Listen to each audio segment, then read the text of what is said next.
Das duas, uma, pessoal. Ou o Lula gosta de ser pego na mentira, ou o Lula gosta de ser desmentido, porque é inacreditável. Olha só o que ele fala da economia, veja só como ele fala do desemprego, que é a menor taxa de desemprego da história do país. Parece que a economia tá bombando. E na sequência você vai ver esse jornalista desmentindo tudo que o Lula disse. Ou é falta de informação, ou o Lula tá sem assessoria, alguém para orientar Lula, porque ele fala do mundo dos sonhos. Ele fala de uma realidade que não está acontecendo aqui no Brasil. E ele acredita em tudo isso que ele está falando. Por incrível que pareça, por mais que não esteja acontecendo, ele tem plena convicção de que o Brasil está no topo. Essa que é a realidade. Olha só, pessoal, eu vou deixar aqui as falas do Lula, você vai ver na sequência as falas do jornalista desmentindo tudo que ele falou, e já eu vou trazer outro jornalista falando da realidade, das contas públicas, da dívida trilionária, a qual esse governo, com a sua incompetência, juntamente com Fernando Haddad, está colocando no Brasil. A grande verdade é que eles estão colocando o Brasil num buraco. E o próximo presidente vai dançar para arrumar as contas públicas. Essa que é a verdade. Bora assistir esse vídeo que está sensacional. Mas antes, deixa aquele like, curte, comenta, compartilha, se inscreva no canal. E olha só o Lula soltando as suas pérolas. Nós temos hoje a maior quantidade de pessoas empregadas da história. Nós temos o menor desemprego da história. Nós temos a maior massa salarial da história. Foram divulgados agora há pouco os dados consolidados sobre o mercado de trabalho brasileiro no último ano. Em 2025, o país teve o pior desempenho na criação de empregos formais desde a pandemia da Covid-19 em 2020. Ao todo, foram abertos 1.280.000 postos de trabalho. O número é fruto de 26,6 milhões de contratações e 25,3 milhões de demissões. Os dados representam uma queda de 30% na comparação com o ano anterior. Nos últimos meses, o mercado de trabalho vem dando sinais claros de desaquecimento. Segundo o ministro do Trabalho, Luiz Marinho, os resultados sucessivos refletem o impacto dos juros altos. Ontem, inclusive, o Banco Central decidiu manter a Selic no patamar de 15% ao ano. Você viu aí, né? Não tem nada de manipulação. Ah, não, é corte, é trecho. Não, pessoal, não é questão de corte e trecho, não. Eu coloquei a fala na íntegra, essa fala do Lula, que ele falou do desemprego, ele falou que tem muita gente empregada, a gente entendeu isso aí. E na sequência nós vimos o outro jornalista falando a realidade. Ah, não, é porque o povo está recebendo bolsa isso, bolsa aquilo. E no IBGE conta como se essas pessoas já tivessem empregada, tivessem ocupada. É a manipulação, pessoal. Aqui você tem informação de qualidade. Agora, se você assiste a Globo, se você assiste Globo News, meu Deus do céu, você vai ficar desinformado.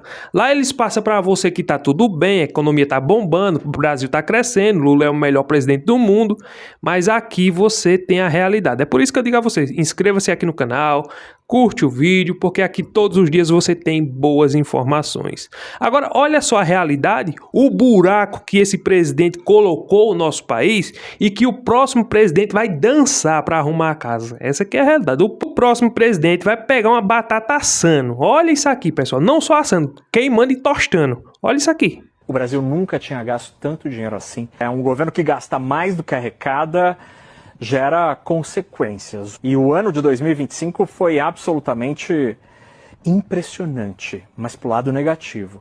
O Brasil pagou R$1 trilhão com T de tatu de juros da dívida pública. O gráfico começa lá atrás, 2003. O número vai crescendo, mas de uma maneira muito discreta, levando-se em conta que a gente tinha inflação, então tá bem ok, assim. Aí ele chega em 200 bilhões ali em 2010, aí sobe mais um pouco, tem a crise ali em 2013, 14, cai o governo Dilma, tem uma confusão na economia, a conta sobe, chega o governo Temer, ajusta a economia, a conta de juros passa a cair, até chegar aqui, ó. Chega o governo Lula, PEC da transição, nova política para o salário mínimo, aumento de benefícios do BPC-Loas, benefícios previdenciários, e aí a conta que estava ali, ó, 300, 400 bilhões de reais por ano, dispara. E atingiu pela primeira vez R$1 trilhão em juros, dá quase, neste caso, dá 8% da dívida, 8% do PIB. Então a gente está quase chegando numa situação em que a gente vai pagar 10% do PIB em juros. É quase um dízimo fiscal. Na próxima tela a gente tem uma comparação, Ju, de quanto a gente gasta em juros versus outras contas importantíssimas. Em 2025, gastamos 254 bilhões de reais com saúde, 206 bilhões de reais com educação, ou seja, daria para juntar essas duas rubricas, dobrar e mesmo assim não daria conta de juros. Com Bolsa Família foram 158 bilhões de reais, agricultura, menos de 50 bilhões de reais, e Minha Casa Minha Vida, 8 bilhões de reais. Essa barra branca, que é a barra de juros que superou e atingiu pela primeira vez 1 trilhão de reais. Ju, essa é uma conta que você e eu pagamos e ela tem crescido muito. E olha só que triste notícia, porque o governo federal estourou o nosso dinheiro na máquina pública, gastando muito mais do que o que arrecada. Mas também quem é o ministro da Economia? Fernando Haddad, que foi considerado o pior prefeito de São Paulo. Como é que a economia do país vai dar certo com uma pessoa como Fernando Haddad? Não estou desqualificando a pessoa dele, mas ele não tem qualificação para estar na pasta tão importante como a economia, gente. Mexendo com o nosso dinheiro, nossos impostos que vai para ali, e o Fernando Haddad é que administra. É por isso que o Brasil está nesse buraco quebrado. E olha só essas informações aqui. É novidade para alguém? Compara Fernando Haddad na economia com Paulo Guedes. Não, é até vergonhoso fazer esse tipo de comparação, né?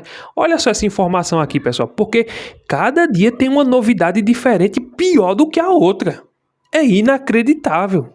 Se nós não parar o Lula vai parar o Brasil. É o que o Nicolas Ferreira disse e ele tem toda a razão. Olha só essa informação desastrosa desse governo incompetente, pessoal. Olha só, pessoal, dados da Secretaria do Tesouro Nacional apontam que os gastos administrativos com a máquina pública atingiram a maior alta em 9 anos. Os números voltaram a superar os 70 bilhões de reais no terceiro mandato de Lula, após níveis menores nas gestões de Michel Temer e também Jair Bolsonaro. As despesas incluem serviços como energia, limpeza, segurança, tecnologia e passagens, por exemplo, né? Aumento dessas despesas reduz o espaço para programas sociais, para bolsas, para universidades federais e também infraestrutura. Ô Rita, deixa eu começar com você esse debate. O que isso significa do ponto de vista prático para a gente aqui, meros mortais, hein? Bom dia para você. Ô Júnior, eu queria saber aonde que está a novidade, né? É simplesmente a repetição daquilo que já havia sido feito nos governos anteriores do PT. Tanto o Michel Temer quanto o Bolsonaro, eles procuraram dar um equilíbrio, ou seja, a busca de um Estado eficiente sem ser um Estado enorme, né? E aí eu me lembro bem das palavras de Ronald Reagan, que eu sempre carrego comigo. Quanto maior o tamanho do Estado, menor é a sua liberdade.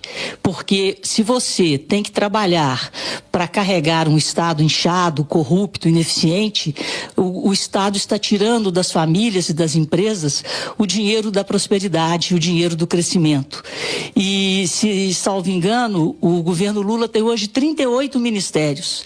Eu fico até pensando de onde que eles conseguem arrumar a nomenclatura do ministério, porque você, para cobrir um país, você precisa de 38 especializações, né? Ou uma coisa vai se sobrepondo à outra, e cada ministério vem aquele monte de assessores, jatinho, e contratações, né? Sem nenhum tipo de concurso. Então isso é um absurdo, isso é uma falta de respeito com o dinheiro do contribuinte. O governo Bolsonaro terminou o governo, se não me engano, com 23 ministérios.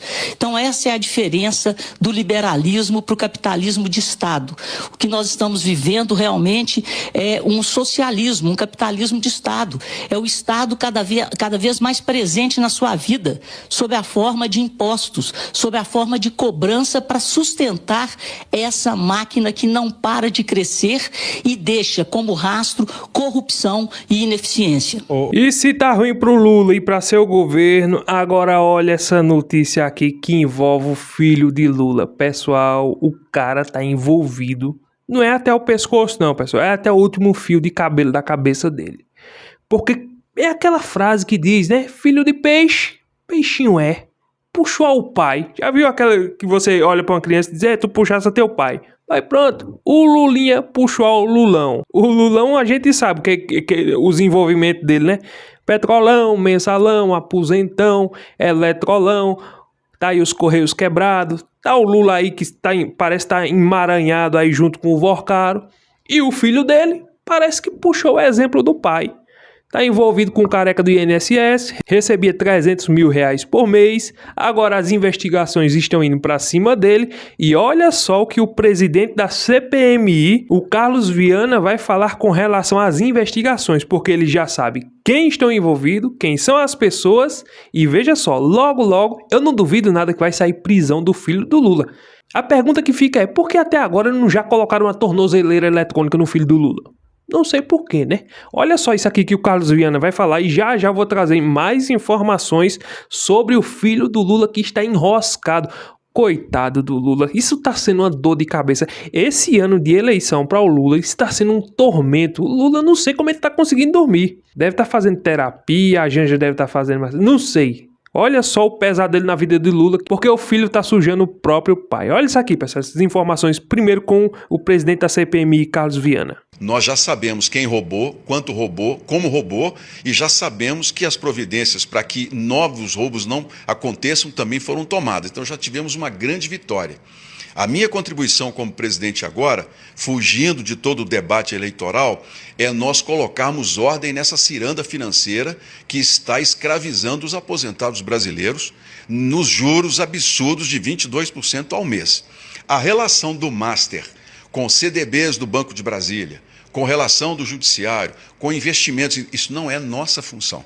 Isso está muito claro nas nossas atribuições. Qualquer passo que a gente queira dar fora da nossa responsabilidade vai ser barrado pelo próprio Judiciário e a gente perde credibilidade.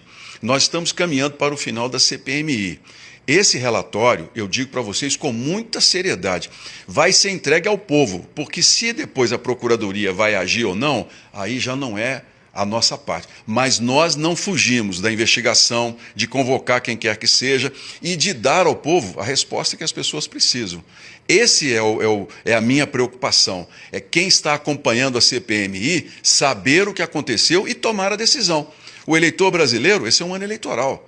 É o eleitor brasileiro quem vai usar isso para formar a opinião na hora das escolhas. O nosso trabalho nós estamos fazendo e vamos entregar ao país um relatório muito profundo e transparente sobre o que aconteceu. E aqui o Metrópolis trouxe mais informações com relação ao Lulinha e o careca do INSS. Essas duas paredes de botão, carne e unha. Embora o Lula queira dizer, não, veja bem, foi no nosso governo, foi nós que descobriu essa fraude que começou no governo de Bolsonaro. Essa é a narrativa da esquerda e do PT. Mas olha só, começou no governo de Bolsonaro, mas só que o filho do Lula está envolvido. Ministros do Lula já foram afastados, outros já foram presos. Até um senador da base do governo do Lula já teve busca e apreensão. É inacreditável, né? Mas, segundo a narrativa de Lula, foi ele quem descobriu o roubo dos aposentados, como se ele fosse o salvador dos velhinhos. É inacreditável. Olha só o que a matéria do Metrópolis vai trazer com relação ao filho do Lula, que está vinculado, de alguma forma, recebeu dinheiro sujo, então está vinculado, não tem para onde correr. E isso cai nas costas de Lula. Embora não foi o próprio Lula que recebeu, mas é filho do presidente, não tem para onde correr, é sangue do mesmo sangue. Olha isso aqui, pessoal. Ex-funcionário do careca do INSS detalha com exclusividade a coluna relação do lobista com Lulinha, o filho do presidente Lula. E aí a gente já vê imagem do Lulinha e do careca do INSS. Vamos descer para a gente conseguir ler. Um ex-funcionário do lobista, Antônio Carlos Camilo Antunes, o careca do INSS, afirmou à coluna que o empresário costumava esbanjar uma suposta relação com Fábio Luiz Lula da Silva, o Lulinha, ao tratar com fornecedores e parceiros comerciais. Ele diz o seguinte, né, aqui a um Metrópolis. Antônio falava abertamente sobre o filho do rapaz. Fábio Lula da Silva falava filho e sinalizava mostrando a mão com 4 dedos. Falou o nome de Fábio Lula diversas vezes, a mim, a alguns parceiros comerciais, em reunião de diretoria. Detalhou o ex-funcionário, hoje considerado uma testemunha-chave da Polícia Federal no âmbito das investigações da Operação Sem Desconto, a operação da farra do INSS, que apura, né, a farra que foi denunciada pelo Metrópolis lá no finalzinho de 2023. Embaixo a gente já vê algumas fotos do careca do INSS e também do Lulinha, e essa é a primeira entrevista dada pelo ex-funcionário do careca do INSS à imprensa. A coluna esteve com a testemunha na última semana, optou-se por reservar o nome dele em razão de supostas ameaças que o lobista teria feito em meados de junho de 2025. Para além da conversa, o ex-funcionário enviou todas as respostas por escrito e o documento está reproduzido na íntegra ao fim dessa reportagem, que aí você vai acompanhar diretamente de metrópolis.com. Mas trazendo um pouquinho ainda desse resumo, desse aperitivo para você se interessar e acessar o metrópolis.com, o Tássio ainda diz que, ainda em relação a Lulinha, a testemunha confirmou o depoimento que deu à Polícia Federal sobre uma suposta mesada que o careca do INSS dava para o filho do presidente, abre aspas. Antônio me disse que ele pagava uma mesada de R$300 mil e que antecipou 25 milhões, não foi falado em que moeda, em função do projeto Amazônia e projeto Teste de Dengue. Antônio comentou que algumas vezes o encontrava em São Paulo e no Distrito Federal, escreveu esse ex-funcionário. Lulinha é citado como possível sócio oculto do careca do INSS em negócios em área de saúde que seriam realizados junto ao governo federal.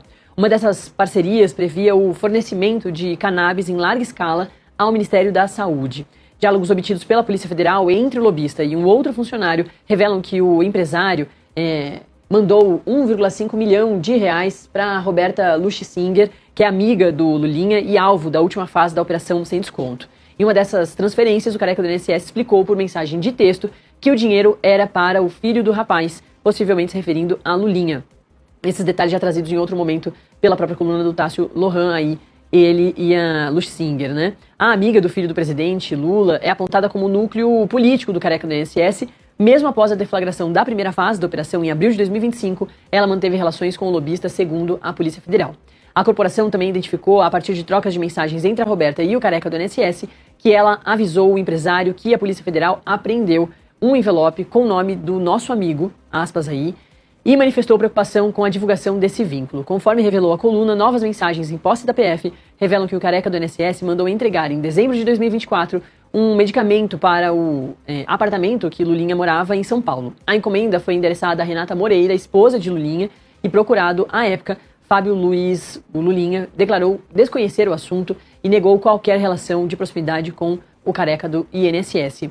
Aí, descendo na matéria do Tássio Lohan, tem ainda mais detalhes dessas revelações exclusivas de um ex-funcionário aí relacionado ao careca do INSS e também relacionado ao Lulinha. E aí, como você pode ver, como prometido, tem também todo o depoimento dessa entrevista feita pela coluna do Tássio Lohan com um ex-funcionário do careca do INSS. Isso nunca tinha acontecido. É uma matéria exclusiva do metrópolis.com que você acessa aqui bem facinho.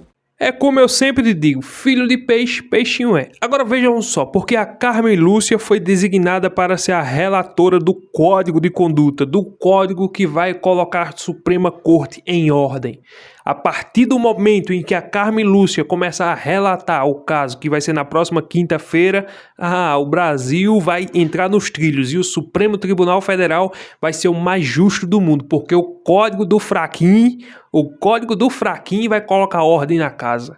Alexandre de Moraes vai começar a obedecer à Constituição, Dias Toffoli vai se julgar impedido no caso do Banco Master, talvez ele vai se julgar impedido e vai abandonar sua toga, porque o código vai ser tão pesado que eles vão se sentir envergonhados de tudo que eles já fizeram. Talvez, quem sabe, até o Alexandre de Moraes reconheça que errou, que se excedeu no caso do julgamento da trama golpista contra Bolsonaro. Esse código de conduta vai mudar a história do Supremo Tribunal Federal.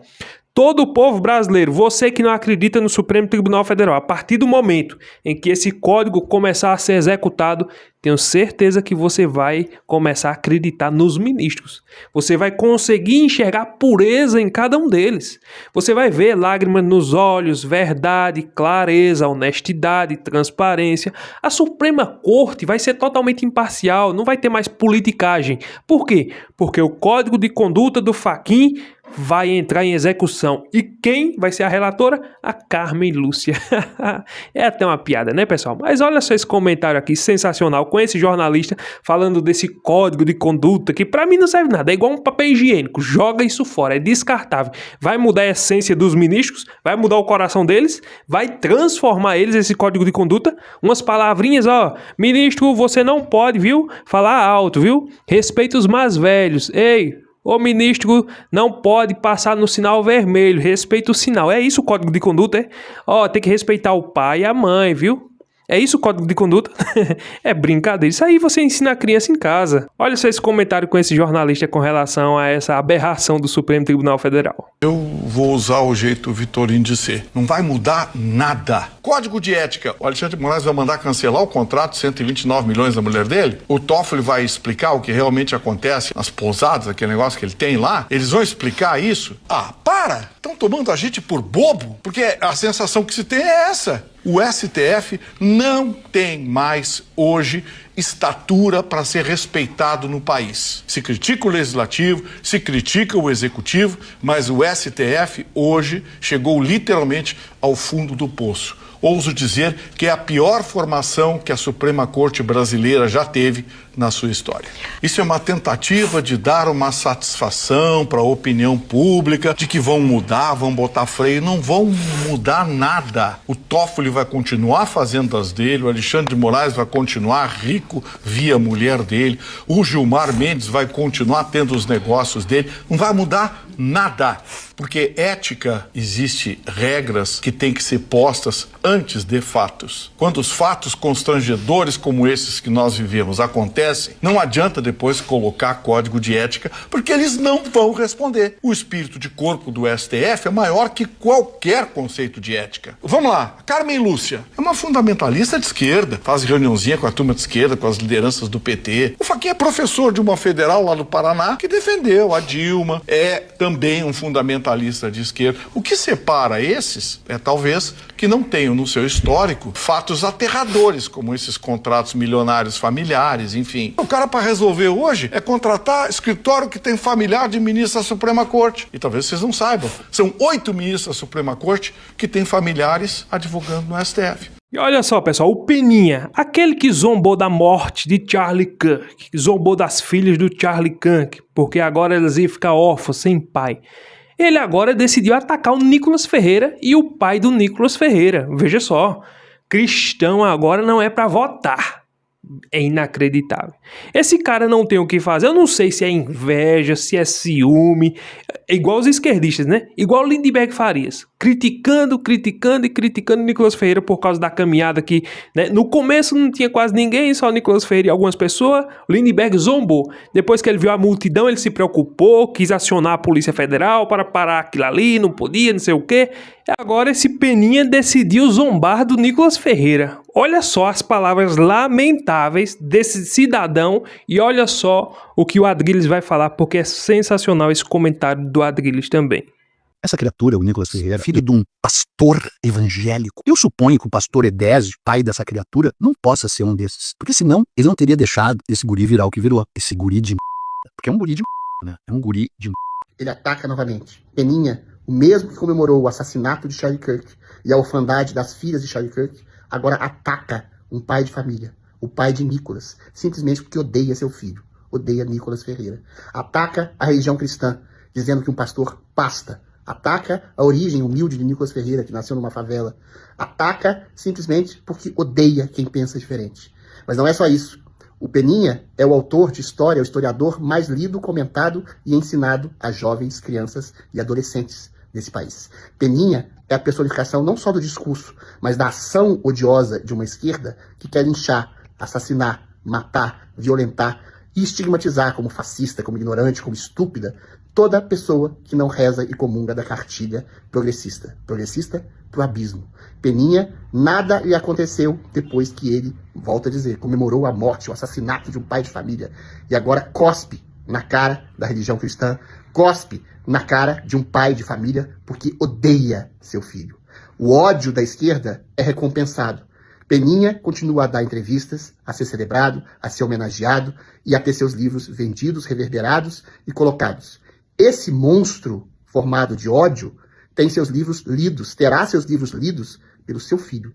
Se ele, na ação concreta do presente, vomita ódio em pais de família, vomita ódio em órfãos, vomita ódio na religião, imagina o que ele ensina para o seu filho. Ódio, ódio e mais ódio. Se fosse alguém da direita falar isso, ele estaria preso no inquérito de discurso de ódio. Mas Peninha é pior do que isso. Ele é a personificação de um ódio que é homenageado no Brasil pelo judiciário, pelas universidades e pela grande mídia. Nojo. Eu acho que esses esquerdistas têm a inveja, porque não consegue fazer a mesma coisa que o Nicolas Ferreira faz. O interessante é que eu vi um comentário na UOL daquele esquerdista Sakamoto, né? Sakamoto, aliás, Sakamoto não, Sakamoto. Ele fez um comentário sobre o Nicolas Ferreira, que tinha esse poder de mobilizar pessoas, era uma liderança. E ele comparou o Nicolas Ferreira e disse também que aquele João Campos, prefeito do Recife, tinha condição de fazer a mesma coisa. Então você tá de brincadeira.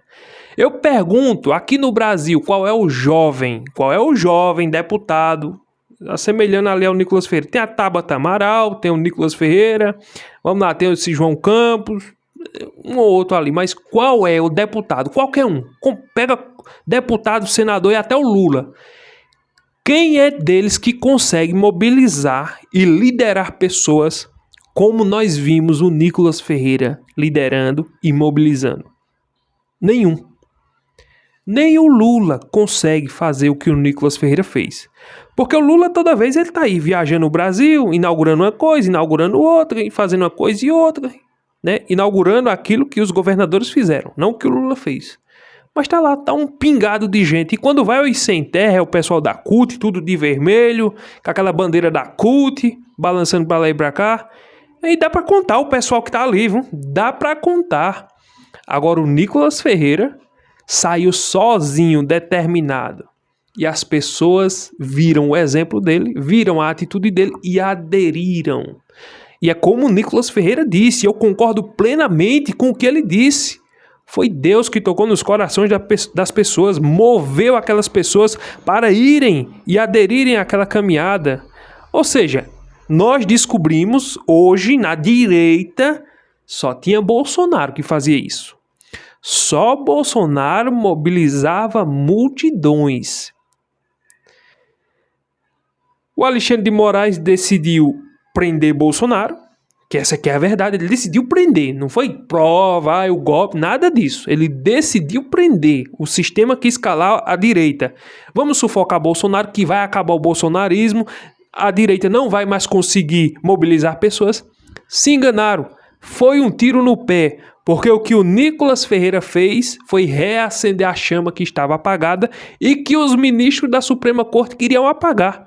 Eles queriam que voltasse àquela normalidade de antigamente. Vocês se lembram?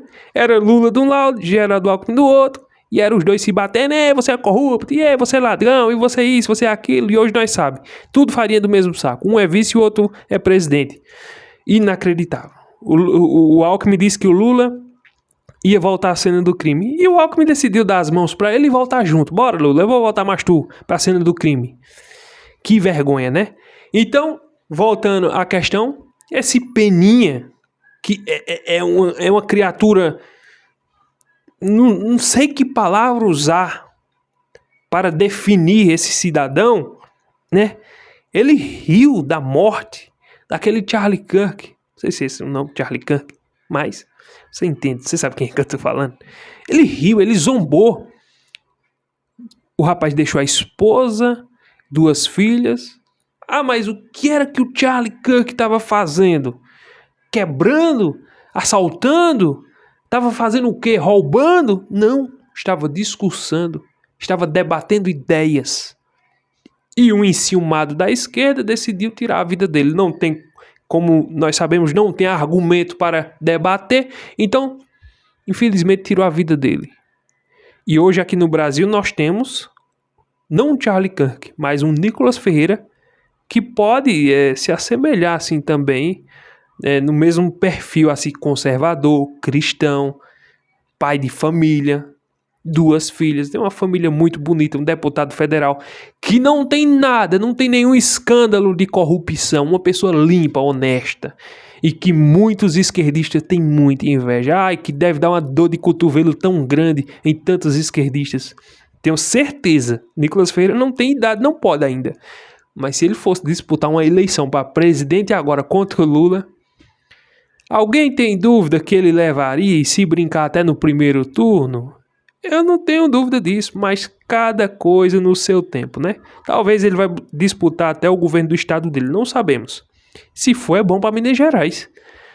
Se eu souber que o Nicolas Ferreira vai disputar o governo de Minas Gerais, pode ter certeza que Minas Gerais vai virar um dos melhores estados do Brasil. Porque tem uma pessoa honesta, competente, que tem compromisso de verdade com o povo e com a nação. Então esses invejosos aí vão ter que aguentar, porque um dia eu acredito que ele vai ser presidente da República. Que Deus livre ele de todo mal, guarde ele desses olhos grandes, invejosos, essas pessoas aí que não conseguem arregimentar nem a própria família para seguir eles.